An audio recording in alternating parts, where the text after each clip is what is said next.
Problem? Manoj, তুমি বলো, তুমি ব্যাপারটা জানো। ম্যাডাম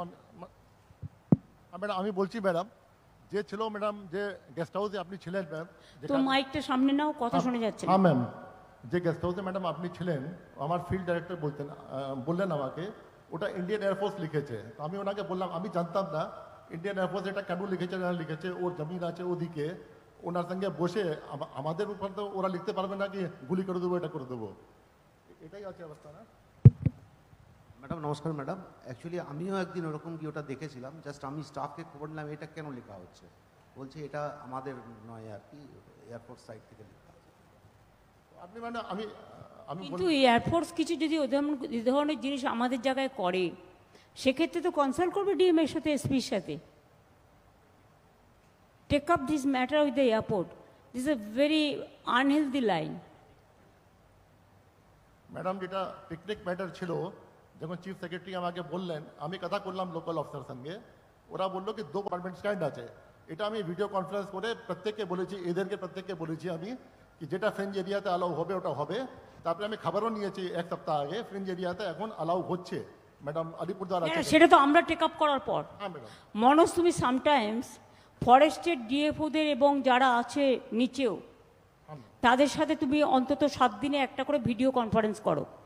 তাদের যদি কোনো প্রবলেম থাকে তারা তোমায় বলবে, তোমার যদি কোনো প্রবলেম থাকে তুমি তাদের বলবে। কোঅর্ডিনেশনটা ভালো করে তৈরি করো। ফরেস্ট ডিপার্টমেন্টের কোঅর্ডিনেশনটা আমার মনে হচ্ছে আরেকটু বেটার হওয়া উচিত। থার্ড জিনিস ম্যাম, হোমস্টে যেটা ছিল ম্যাম, 2017তে এনজিটি অর্ডার কিছু হয়েছিল, যার মধ্যে এনজিটি পরে এখান থেকে শোনো, সারাক্ষণ তোমরা আমাকে এনজিটি দেখাবে না তো।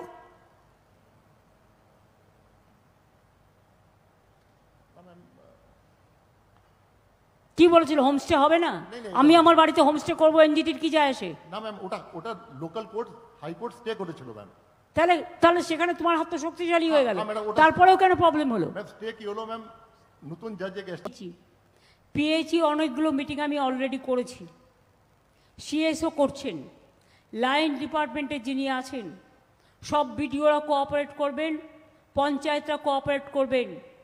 এবং আমি পরিষ্কার বলছি, গভর্নমেন্ট প্রকল্পের জন্য কাউকে কোনো 1 পয়সা দেওয়ার প্রয়োজন নেই। সরকারি টাকা, এগুলো সরকারি স্কিম। পরিষ্কার বলছি, যদি কোনো কমপ্লেন আসে অ্যাকশন হবে, সে যেই হোক। অনেকগুলো সুস্বাস্থ্য কেন্দ্র, এগুলো ডিএমকে দেখতে হবে। সিওমএইচ কি আছে? সুস্বাস্থ্য কেন্দ্রগুলোর কাজগুলো কমপ্লিট করুন। আগামী বছর আরও 14,000 হবে, কী করে করবেন? এবছরে প্রায় 13,700 দেওয়া হয়েছে সম্ভবত, আগামী বছরে আরও 14,000 পাবেন। কাজগুলো কমপ্লিট করুন।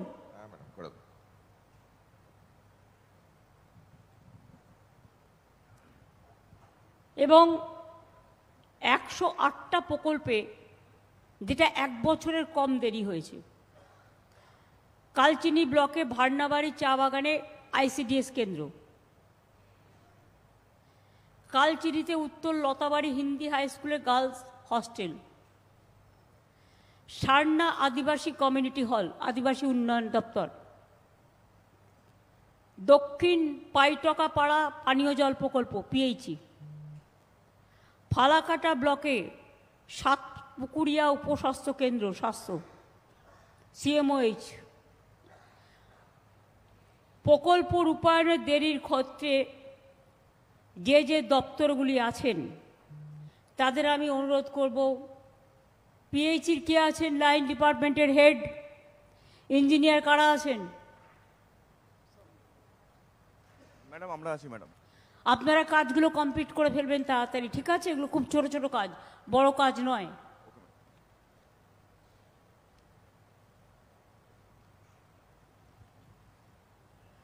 সরাসরি মুখ্যমন্ত্রী, আমি গ্রিভ্যান্সেস ডিসপোজালের ক্ষেত্রে ডিপার্টমেন্ট থেকে জেলা ব্লক স্তর থেকে ফিল্ড ভেরিফিকেশন খুব কম সংখ্যায় হচ্ছে। টেল বিডিও টু ভেরিফাই। আইসিদের হাতে কোনো কাজ পড়ে থাকলে ভেরিফাই করতে হবে, অন্যদিকে মন না দিয়ে কাজের দিকে মন দিতে হবে। একজন ভালো অফিসারকে সবাই মনে রাখে, একজন ভালো কর্মীকে সবাই মনে রাখে। আর যে খারাপ হয় তাকে ঘৃণা করে। আমরা এই পৃথিবীতে জন্মেছি ভালো কাজ করবার জন্য, মানুষের পাশে দাঁড়াবার জন্য। এটা যেন আমরা মনে রাখি। অনেক ক্ষেত্রে যে গ্রিভান্সেস ঠিকমতো মেটানো হয়নি বলে আমরা রিপোর্ট পেয়েছি, আমরা একটা থার্ড পার্টিকে দিয়ে রিভিউ করি, এটা জেনে রাখুন। আপনি যদি ব্লকে না করেন, ভাববেন না যে কেসটা আমরা ভুলে গেলাম।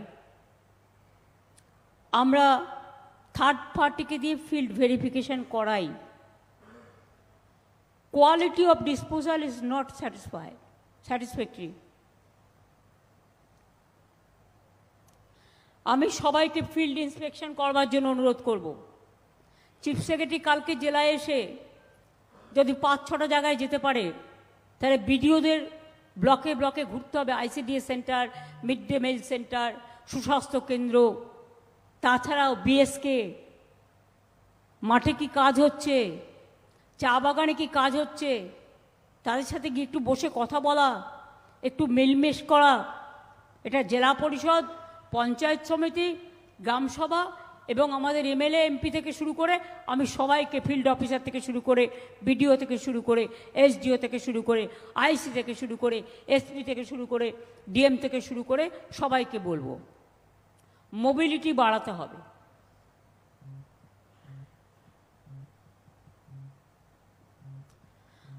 ডিএম, এসডিও, বিডিওরা ফিল্ড ইন্সপেকশন করছেন কি? বিভিন্ন এলাকার মানুষ যারা যে ভাষাটা বোঝে তাদের সেই ভাষাটাই বলতে হবে।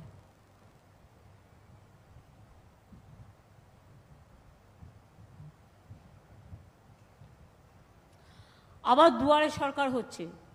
এবারে দুয়ারে সরকারে 37টা সাবজেক্ট রাখা হয়েছে। 24 তারিখ থেকে জানুয়ারি মাসের 1 ফেব্রুয়ারি পর্যন্ত দুয়ারে সরকার হবে এবং যেগুলো আমরা করতে পারবো সেগুলো আমরা 28 ফেব্রুয়ারির মধ্যে করে দেব, ডিসবার্স করে দেব। আর যেগুলো পেন্ডিং থাকবে সেগুলো পরে হবে। তার মানে সেগুলো এই প্রজেক্টের মধ্যে নেই। আলিপুরদুয়ারে আপনারা জানেন 40% জমি হচ্ছে ফরেস্ট ল্যান্ড, আর 20% হচ্ছে চা বাগানের জমি। 60% জমি ফরেস্ট ল্যান্ড এবং চা বাগানের মধ্যে পড়ে যাচ্ছে। তার মধ্যেও আলিপুরদুয়ার জেলায় সব ধরনের মিলিয়ে এখনো পর্যন্ত 26,800 পাট্টা বিতরণ হয়েছে। এর মধ্যে কৃষি ও গৃহপাট্টা 7,305 জনকে দেওয়া হয়েছে। চা পাট্টা 13,434 জনকে দেওয়া হয়েছে। রিফিউজি রিলিফ পাট্টা 6,061 দেওয়া হয়েছে। আলিপুরদুয়ারে দীর্ঘদিন জমির সমস্যা ছিল, সেটা মেটানো হয়েছে। বাবলু, মৃদুল, মেটানো হয়েছে কি? সুমন,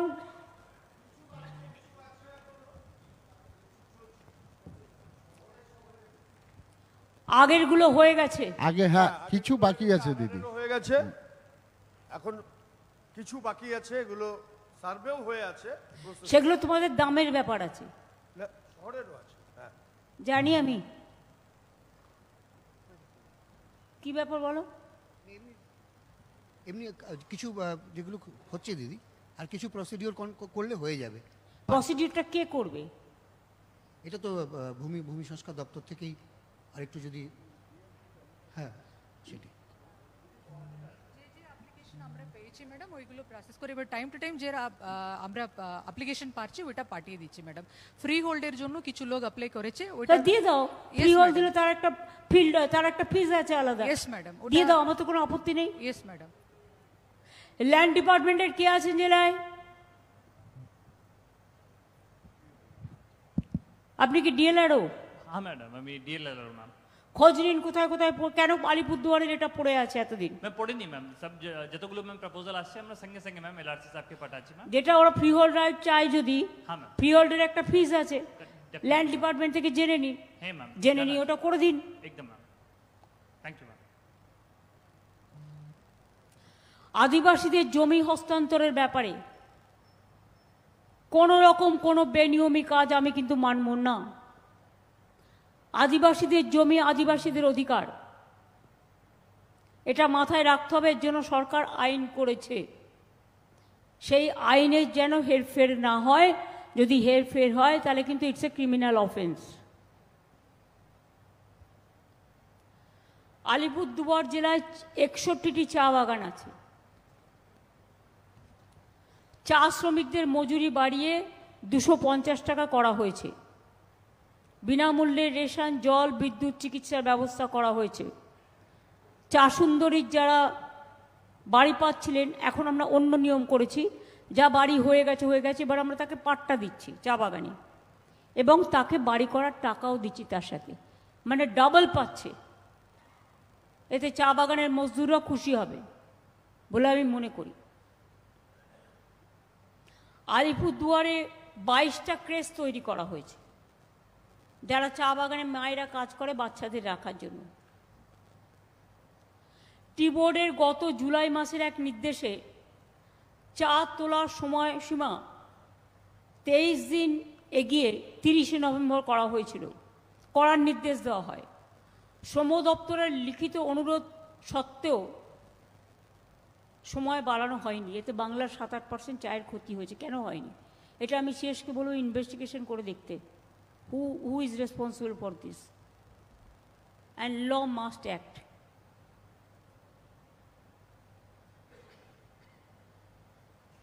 কিছু চা বাইরে থেকে আসছে দার্জিলিংয়ে, আমি যেটা বলেছিলাম, গেটওয়েতে নেপাল দিয়ে যেগুলো ঢুকছে প্রসেস না করে, তাতে দার্জিলিং চা বা আমাদের চায়ের যে ডুয়ার্সে ক্ষতি হচ্ছে, সেটা কিন্তু আমাদের দেখে নিতে হবে। তোমাকে আমি বলেছি অলরেডি প্ল্যান করো, কয়েকটা করলেই হয়ে যাবে, সব বলার দরকার নেই, এগুলো করে নেবে ভেতরে ভেতরে। মহুয়া, কালচিনি, রায়মাটাং চা বাগানের কি খবর? খুলে গেছে অলরেডি। কত চা শ্রমিক ছিলেন এতে?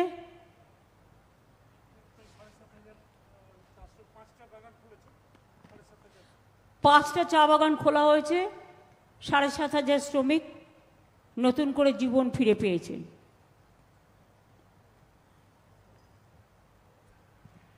এখানে 34টি হোমস্টে নথিভুক্ত করা হয়েছে। হোমস্টে যাতে আরও বাড়ে দেখতে হবে, কারণ ডুয়ার্সে মানুষ ঘুরতে আসে, জায়গা পায় না। আমার মনে হয় সাথে সাথে রাজা ভাত খাওয়া, ওদিকে আমাদের যেটা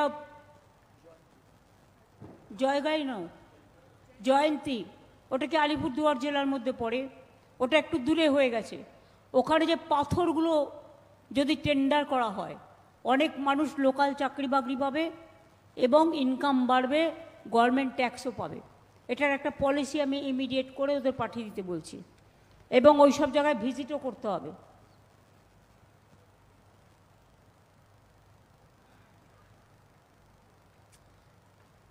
এইবারেও কিন্তু আলিপুরদুয়ার জেলায় 45,511টি পরিবার প্রথম কিস্তির টাকা বাংলার বাড়িতে পেয়ে গেছে।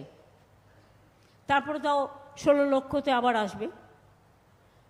জল স্বপ্ন প্রকল্প, যাই হোক, এগুলো আমার পাবলিক মিটিংয়ের ব্যাপার, আমি এটা এখানে বলছি না।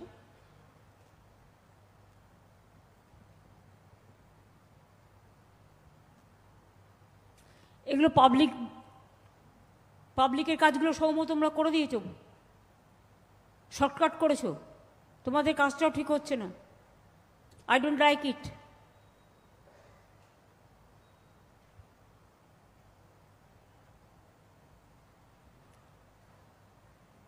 কর্মশ্রীতে আরেকটু জোর দিতে হবে।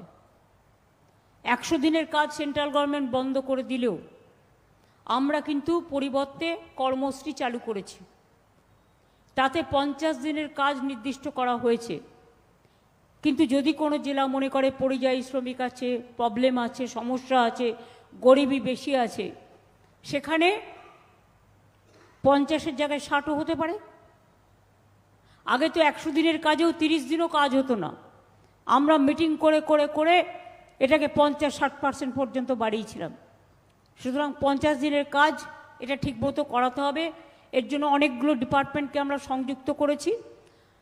যার যাই কাজ হোক না কেন, যে ডিপার্টমেন্টেরই হোক, সে পিডাব্লিউডি হোক, পঞ্চায়েত হোক, ইরিগেশন হোক, পিএইচই হোক, ফরেস্ট হোক, লোকাল লোকেদের 50 দিনের কর্মসূচি কাজের মধ্যে দিয়ে যুক্ত করতে হবে। বাইরে থেকে কন্ট্রাক্টর লোক নিয়ে চলে এলো আর স্থানীয় লোকেরা চান্স পেল না, এটা হবে না। অনেক দিন হয়েছে, এটা আমি পরিষ্কার নির্দেশ দিয়ে যাচ্ছি। যারা এলাকার দেখাশোনা করেন তারাও এটাকে, বিডিওরাও নজরে রাখবেন, আইসিরাও নজরে রাখবেন।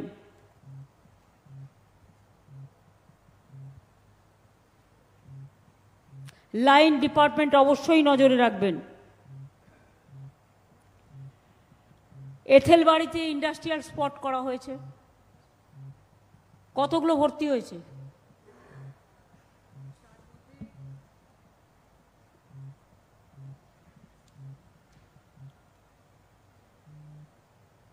ম্যাডাম আমাদের এথেল বাড়িতে অ্যারাউন্ড 20 তক আমাদের প্লটগুলো ফিল আপ হয়েছে ম্যাডাম। ওখানে একটা সমস্যা আছে ম্যাডাম, এটা অ্যাপ্রোচ রোড, ওটা হয়ে গেলে বাকিটাও ফিল আপ হয়ে যাবে ম্যাডাম। আর 43 একর আছে ম্যাডাম। অ্যাপ্রোচ রোডটা হচ্ছে না কেন? ম্যাডাম অ্যাপ্রুভাল হয়ে গেছে ম্যাডাম, রাস্তা ডিপার্টমেন্ট ইমিডিয়েট এমার্জেন্সি বেসিসে করো। ঠিক আছে ম্যাডাম। তাহলে তো ওখানে অনেক লোক চাকরি পেতে পারে। 49টা প্লটের মধ্যে 41টা খালি পড়ে আছে। তো এই কাজগুলো আমি মিটিং না করলে হবে না, এটা তো ডিএমকেও ইনিশিয়েটিভ নিয়ে করতে হবে। জয়গাঁওতেও তাই, কেন খালি পড়ে আছে? ম্যাডাম ওখানেও অ্যাপ্রোচ রোডের জন্য অলরেডি 12টা হয়ে গেছে ম্যাডাম। তো এমন জায়গা কেন আমরা নিই যেখানে অ্যাপ্রোচ রোড না করা হলে ক্লাস্টার হবে না? কে আছে এমএসসি ডিপার্টমেন্টের এখানে?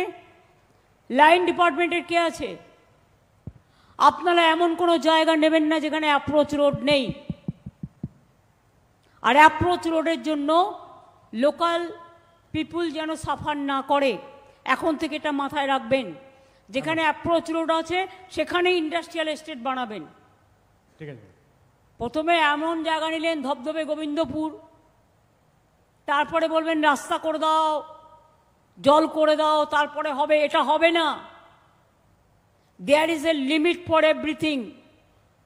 কাজ এমন জায়গায় করতে হবে যেখানে জনসংযোগ আছে এবং যোগাযোগ ব্যবস্থা আছে।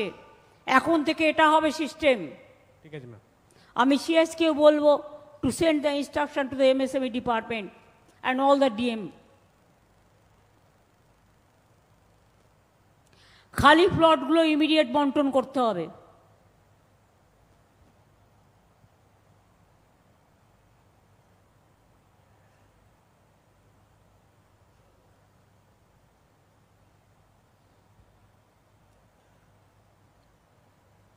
ভবিষ্যৎ ক্রেডিট কার্ড 3800 আবেদন স্পন্সর করা হয়েছিল, তার মধ্যে 725টি আবেদন স্যাংশন হয়েছে। স্পন্সরের তুলনায় স্যাংশন এত কম কেন? ব্যাংক কি কোঅপারেশন করছে না? এসবিআই অ্যান্ড সেন্ট্রাল ব্যাংক একটু দেরি করে এনরোল হয়েছে ম্যাডাম। এর মধ্যে আমাদের অনেক বেনিফিশিয়ারিরা একাঙ্কারী কাস্টমার ছিল, এটা একটা রিজন ছিল ম্যাডাম। আর একটা রিজন, আমাদের যে ব্যবসায়ীরা এরা 20 লাখের উপরে ব্যবসায়ী করে না, ওদের তার না করুক, তারা যা পারবে তাই করুক না ম্যাডাম। তার জন্য ওদের জিএসটি বিল হয় না ম্যাডাম।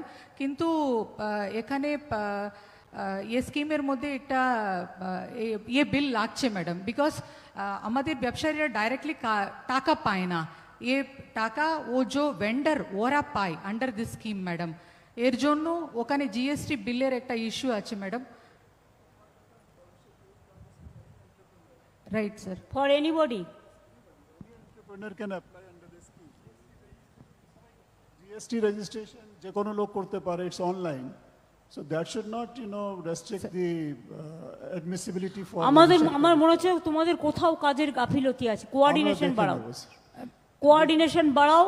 এবং আমি সিএসকেও বলবো দেখতে, বাট ডিএমকেও কোঅর্ডিনেশন বাড়াতে হবে।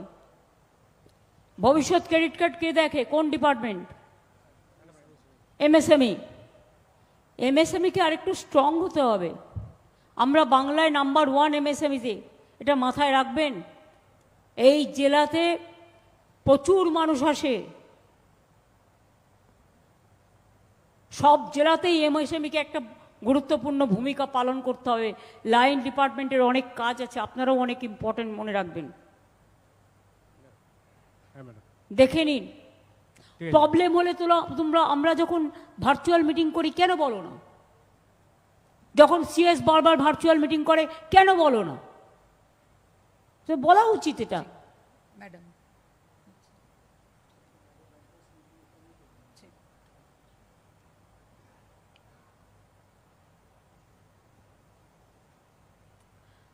প্রায় সিচুয়েশনের জন্য কোনো সারপ্রাইজ ভিজিট এখানে হয়? ডিএম পুলিশের আন্ডারে, এসপির আন্ডারে কোনো কমিটি হয়েছে?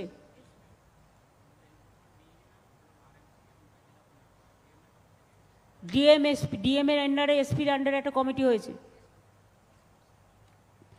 আর একটা হচ্ছে সুফল বাংলা আউটলেট এখানে একটু বাড়াতে হবে। বিশেষ করে অনেক জনজাতি আছে, তারা খুব গরিব, তারা চালটা পায়, আগে তো কিছুই পেত না, এখন চাল পাচ্ছে, স্বাস্থ্যসাথী পাচ্ছে, বাচ্চাদের পড়াশোনার টাকা পাচ্ছে, লক্ষ্মীর ভাণ্ডার পাচ্ছে, যত সুযোগ সবটাই পাচ্ছে। কিন্তু তবুও দেখতে হবে যে আমাকে প্রায় সুফল বাংলার আউটলেট এই সব জায়গায় যাবে, গরিব লোকের বাড়ি, গরিব লোকের জায়গায়।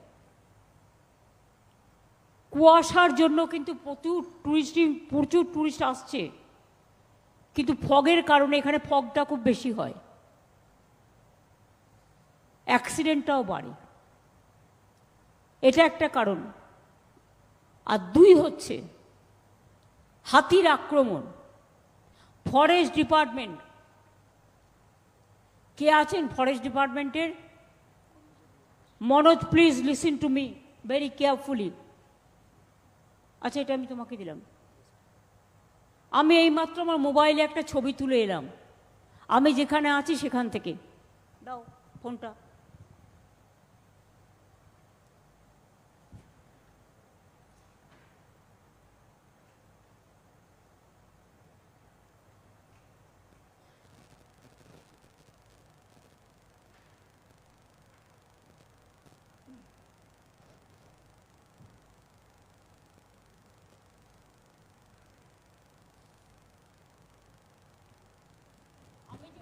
গেস্ট হাউসে এই ফটোটা আমি তুলে আনলাম। এই ফটোটাতে আমি সিএসকে দেখাবো। ওই দেয়ালেই লেখা আছে, ভাগ্যিস হনুমানগুলোকে থ্যাঙ্কস, হনুমানগুলো ছিঁড়ে দিয়েছিল বলে কাপড়টা আমি দেখতে পেলাম। তাতে লেখা আছে ট্রেসপাসার্স বা পাচারকারীদের গুলি করে মারা হবে। এটা কি কোনো একটা ল্যাঙ্গুয়েজ হলো? আইন অনুযায়ী ব্যবস্থা নেওয়া হবে, এই কথাটা বলো। অনেক সময় সাধারণ মানুষ যারা জানে না, অজানা লোক, ফরেস্টের রাস্তার ভেতর দিয়ে গেলেই তার উপরে অনেক অত্যাচার হয়।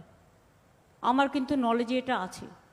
আমি ডিএফও যারা আছেন, আলিপুরদুয়ারের ডিএফও, বাঘ পালিয়ে এসে কেন রোজ রোজ খেতে পায় না, খাবার দেয় না, আর ধরার সাথে সাথে গ্রামগুলো ভয়ে কাঁপে, আর যেই ধরা হলো সঙ্গে সঙ্গে ফোন আসতে শুরু করলো, এক্ষুনি ফেরত পাঠাও। আরে ফেরত সঙ্গে সঙ্গে আমরা পাঠিয়ে দিলাম না হয়, তা তুমি তোমার বাঘকে সামলাতে পারছো না কেন? ওটা ম্যাম প্রথমবার টাইগার কনজারভেশন অ্যাক্টে প্রথমবার সেন্ট্রাল গভর্নমেন্ট পাওয়ার এক্সারসাইজ করে স্টেট গভর্নমেন্টকে ডাইরেকশন দিয়েছে, কোনোদিন ডাইরেকশন আসেনি উড়িষ্যাকে ফেরত দাও। আচ্ছা, ডাইরেকশন আসলে এবার যখন বাঘ আসবে না, হ্যাঁ ম্যাম, বলো তোমার লোক পাঠিয়ে রেস্কিউ করো। ম্যাম হোমস্টে জন্য যেটা আছে আমরা কিছু ইন্টারফেয়ার ম্যাম যেটা আছে করছি না, যেটা আছে হাইকোর্টে 28 তারিখ নেক্সট ডেট আছে, শীর্ষন্দিয়া বাবু দাঁড়াচ্ছেন ওখানে, অন্য সিনিয়র এগুলো কিছু ডিটেলস তোমায় বলতে হবে না, তুমি জানো লয়ের ব্যাপারটা ডিটেলস আলোচনা করতে নেই, এগুলো কোয়াইটলি করতে হয়, ঠিক আছে? ম্যাম একটা জিনিস ওর যেটা আছে আমি পার্সোনালি দেখে আসছি, জয়ন্তী যেটা আছে নদীর উপর যেটা ওখানে বোল্ডার হয়ে গেছে, আমি একটা পিকচার দেখলাম 20 বছর আগে, তার থেকে এখন পর্যন্ত 40 ফুট একটা ওখানে রেল ওভারব্রিজ আছে, যেখানে আগে রেল গাড়ি যেত যখন ডোলোমাইট মাইনিং হতো। ও রেল এখন বন্ধ হয়ে গেছে 1980 পরে যখন ফরেস্ট কনজারভেশন অ্যাক্ট আসলো। কিন্তু ওর পরে যেটা আছে, যে রেলে যে ও আছে পিলার আছে প্রায় 40 ফুট নিচে ভেসে গেছে, ওখানে সব বোল্ডারই বোল্ডার হয়ে গেছে। তো আমিও, আচ্ছা ওটা ছেড়ে দাও, ওটা সিএস একটা পলিসি করছি। সুমন, তোমার কিছু বলার আছে? খুব অল্পে। দিদি ফরেস্টটা নিয়ে এটা আপনি যেভাবে হোমস্টেকে গুরুত্ব দিয়েছেন, এটা সময় জয়ন্তী এলাকায় প্রকৃতি পর্যবেক্ষণ ক্যাম্পে যায়, ওদের এটাও গত বছর থেকে বন্ধ হতে বসেছে, প্রচুর টাকা ওদের কাছে চাওয়া হচ্ছে। কোনো টাকা হবে না।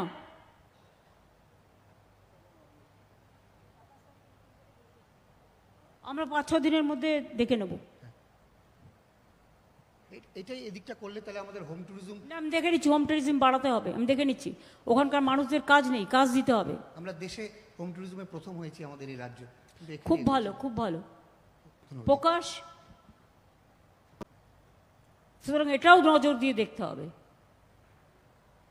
ঠিক। আর বনটাকে কখন কার কি মুভমেন্ট, হাতির মুভমেন্ট, বাঘের মুভমেন্ট, এগুলো দেখার জন্য লোকাল যারা ফরেস্টের ট্রাইবেল ছেলে মেয়েরা আছে, যারা এই কাজটা ভালো করতে পারে, ফরেস্টে যারা থাকে জানে, তাদের মনোজ ওই কাজে ইনভলভ করার চেষ্টা করো। তোমাকে বক্তৃতা দিতে হবে না, কাজে ইনভলভ করার চেষ্টা করো।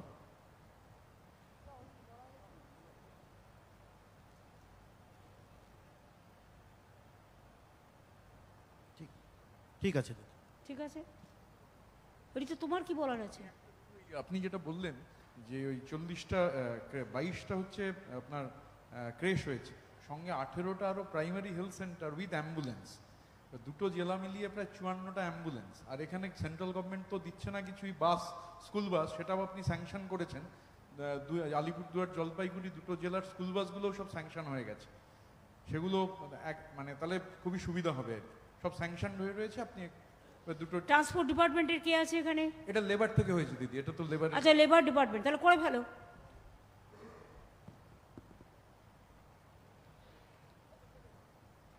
কিছুদিন টাইম নিচ্ছে ওরা, তার মধ্যে দেখবে। হ্যাঁ,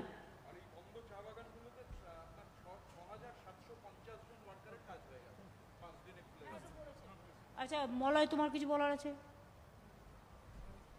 মানে আপনাকে একটাই ধন্যবাদ জানাই যে আপনার নির্দেশে যে এসওপিটা হয়েছে, স্ট্যান্ডার্ড অপারেটিং প্রসিডিওর, তাতে আগামী দিনে চা বাগানগুলোর জন্য খোলা রাখার জন্য অনেক সুবিধা হয়ে গেছে।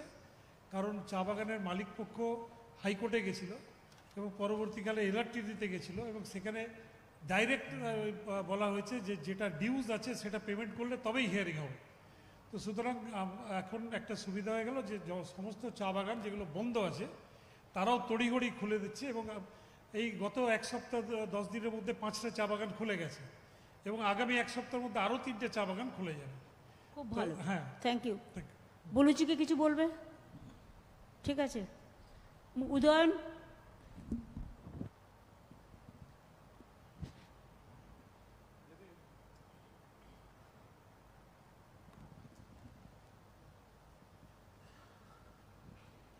আপনার নির্দেশে আমরা পুরনো যে কাজগুলো সেগুলো খুব দ্রুত গতিতে এই জেলায় করছি। আলিপুরদুয়ারে আমরা মোট 11 সাল থেকে 333টা কাজ ধরেছিলাম, তার মধ্যে 302।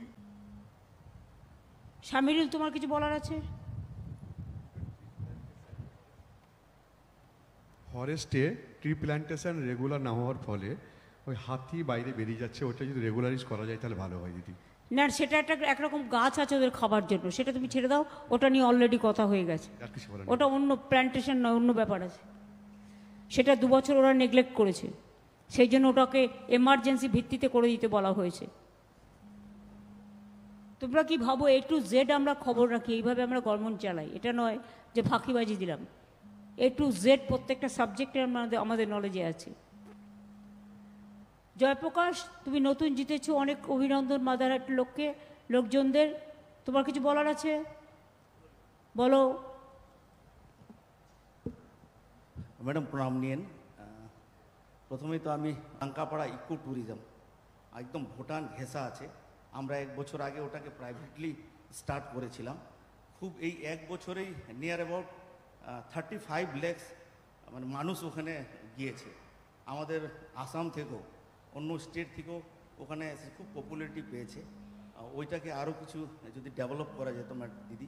ওটা ট্যুরিজম ডিপার্টমেন্টে তুমি যখন অ্যাসেম্বলি চলবে, ইন্দ্রনীলের সাথে মিটিং করে কথা বলো। Thank you, thank you, thank you. DM officially একটা প্রজেক্ট পাঠাতে পারে ট্যুরিজম ডিপার্টমেন্ট। ট্যুরিজম ডিপার্টমেন্টের কে আছেন এখানে? আপনি ওই যে প্রপোজালটা বললো এটা একটু নিজে গিয়ে দেখে নেবেন, কেমন? ম্যাম ঠিক আছে, থ্যাংক ইউ। মৃদুল, তোমার কিছু বলার আছে? তুমি তো বলে দিয়েছো আলিপুরদুয়ার। একটাই কথা, আপনি জেলা দিয়েছেন, আজকে 10 বছর হয়ে গেছে। আমাদের খেলার মাঠের একটা প্রবলেম রয়েছে, একটা জায়গা ডিমার্কেট করাও হয়েছিল। আমাদের প্রিভিয়াস ডিএম সাহেব ছিলেন, আমাদের ডিএলআরও সাহেব এখানে আছেন, তাই একটা ম্যাপও হয়ে আছে, কিন্তু সেই জায়গাটা ক্লিয়ারলি না করলে আমরা খেলাধুলার জায়গাটা কিন্তু পিছিয়ে যাচ্ছি। খেলার মাঠ, হ্যাঁ, এই কোনায় করা আছে, মানে খেলার মাঠটা ডেভেলপ করা। হ্যাঁ, ডেভেলপ করার জন্য আমাদের ডিএসজে কে যদি জাস্ট ভার্বাল পারমিশনও দেয়, আমরা বলেছি আপাতত স্টেডিয়াম না, শুধু ঘিরে মাঠটা তৈরি করতে হবে, কারণ ওখানে মাঠটা তৈরি হলে খেলাধুলার অনুশীলনটাও হচ্ছে না। এটা করা আছে, ডিমার্কেট করা আছে।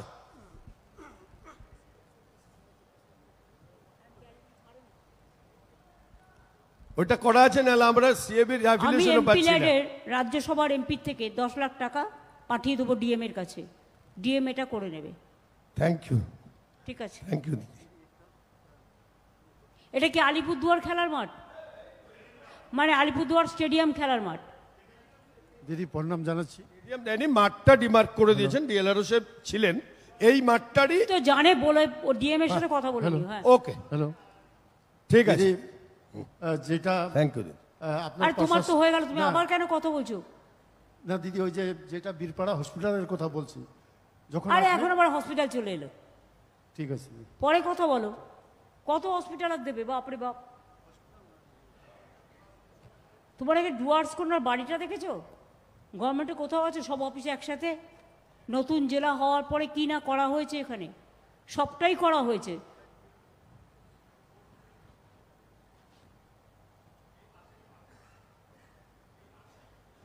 হ্যাঁ, বুঝেছি রে বাবা, এইটুকু বোঝবার ক্ষমতা আছে। ঠিক আছে, আমার মনে হয় আর তো কিছু নতুন কিছু আছে আলোচনা করার। ল অ্যান্ড অর্ডার,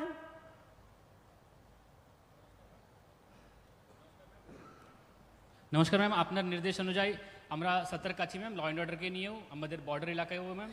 তুমি শুধু সেভ লাইভ এটা একটু করে দাও। হ্যাঁ, করে দিচ্ছি। তোমাদের 8 সেপ্টেম্বর ডেট আছে, কিন্তু তখন না গিয়ে, এই শীতকালে কুয়াশায় অনেক লোক মারা যায়, শীতকালে অ্যাক্সিডেন্টে যাতে না হয়, সেভ লাইভ একটু ক্যাম্পেনিং করিয়ে দাও। কালকে থেকে করে দিচ্ছি।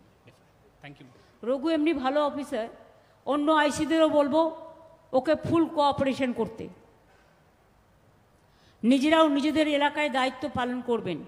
মানুষও বিপদে পড়লে পালিয়ে যাওয়া নয়, মানুষ বিপদে পড়লে তার পাশে দাঁড়িয়ে তাকে সাহায্য করাটাই আমাদের কাজ। বাবলু, তোর তো কিছু নেই? আবার কি, তোর তো আলিপুরদুয়ারে আমি হেঁটে গেলাম, কলেজ পাড়ায় একটা রাস্তা ছিল না, তুই করে দিয়েছিস পরে। ওটা আমি জানি, সেদিনই করে দিয়েছিস। 8 ঘন্টার মধ্যে দিদি করে দিয়েছি। আমি জানি সেটা, সে খবরও আমার কাছে আছে। আপনি একটা দিদি শিলিগুড়িতে বলেছিলেন যে রেলের কিছু অংশ মিউনিসিপ্যালিটির মধ্যে অ্যাড করার, সেটা ভাই রেল তো আমার কথা শুনবে না, শুনছে না। আমরাও চিঠি দিচ্ছি। ছেড়ে দে এখন, বস। ঠিক আছে, যখন আবার সময় আসবে তখন দেখা যাবে, বস। ঠিক আছে, সময় আসবে, সময় থেমে থাকে না। গঙ্গাবাবু কিছু বলবেন? পদ্মলামা এসছে মিটিংয়ে? আসেনি। তুমি কিছু বলবে? জেলা পরিষদ, হ্যাঁ বলো। তোমার এলাকায় কাজকর্ম ঠিক হচ্ছে? প্রথমে প্রণাম নেবেন দিদি। আমাদের জেলা পরিষদ থেকে আপনার আশীর্বাদ সহযোগিতায় আমরা অনেকগুলি ব্রিজ করতে পেরেছি, বড় বড় রাস্তা আমরা করেছি, অনেক কাজ হয়েছে দিদি। কাজগুলো করো। আর আরেকটা জিনিস সবাইকে আমি বলছি, মানুষের কাজে মানুষের পাশে থাকবেন।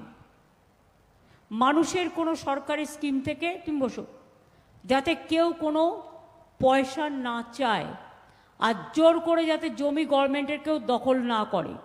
দখল করলে কিন্তু আমরা আদায় করে নেব, এটা মাথায় রাখতে হবে। আপনারা এসজেডি এর ওখানে দেখেছেন, আমরা অনেককে অ্যারেস্টও করেছি। আইন কিন্তু ছেড়ে কথা বলবে না। আইনের কাজ করলে সরকার সম্পূর্ণভাবে সবার সাথে আছে, আর বেআইনি কাজ করলে সে A to Z যেই হোক না কেন, ল ক্যানট বি ডিসক্রিমিনেটেড, ল সবার জন্য এক। আর বার কাউন্সিল তোমাদের যেটা আছে, বা তাদের সকলকে আমার অভিনন্দন জানাবেন। এবং আপনাদের নতুন বিল্ডিং হচ্ছে, আমরা এটাই করে দিয়েছি। নতুন বিল্ডিংয়ের উদ্বোধনটা আমি বলেছি আমি যখন নেক্সট বার কোথাও আসবো সেখান থেকে করে দেবো। আপনাকে আসতে হবে ওটাই। আর তো কারো কিছু বলার নেই। তাহলে আমার মনে হয় যে আমরা মিটিংটা শেষ করি, কারণ কালকে যেহেতু বড় প্রোগ্রাম আছে, সবাই আসবেন। নেতাজি সুভাষচন্দ্র বোসের জন্মোৎসব ডুয়ার্সে কখনো পালিত হয়নি, সুতরাং এটা একটা এক্সেপশনাল কেস। আমার আমন্ত্রণ সব জনজাতি গোষ্ঠী থেকে শুরু করে আমার খ্রিশ্চান, এখানে অনেক মিশনারিজ আছে, অনেক ফাদার আছেন, অনেক সিস্টার্স আছেন, অনেক স্টুডেন্টস আছেন, সবাইকে আবেদন জানাচ্ছি সবাই আসবেন। এবং আমার সাংবাদিক বন্ধুদেরও বলবো আপনারাও আসবেন। আপনাদের জেলায় এটা একটা বড় প্রোগ্রাম, যে প্রোগ্রামে আপনারা সবাই সম্মান জানাতে পারবেন। আর আপনাদের যখন লোকজন আসবে সবার হাতে একটা করে শাঁখ নিয়ে আসতে বলবেন। যারা শাঁখ বাজাতে পারে, এরকম যে বাজাতে পারে না, দেখুন এক একটা ধর্মে, প্রত্যেকটা ধর্মের এক একটা নিয়ম আছে। কেউ আজান করে, কেউ ঘণ্টা শাঁখ বাজায়, কেউ ঢাকঢোল বাজায়, কেউ মাজির থানে যায়, কেউ জায়ের থানে যায়, নানা রকম সিস্টেম আছে। সিস্টেম মেনে মা বোনেরা যারা আসবেন, যারা পারে বাড়িতে বাজিয়ে অভ্যস্ত, যখন 12টা 15 নেতাজি সুভাষচন্দ্র বোসের জন্মলগ্নে যেই হুইসেল বাজাতে শুরু হবে, সঙ্গে সঙ্গে শাঁখ বাজাতে শুরু হবে। আমি নিজেও একটা শাঁখ নিয়ে এসেছি, যদিও আমি নতুন ছোট থেকে নিয়ে এসেছি ঘর থেকে,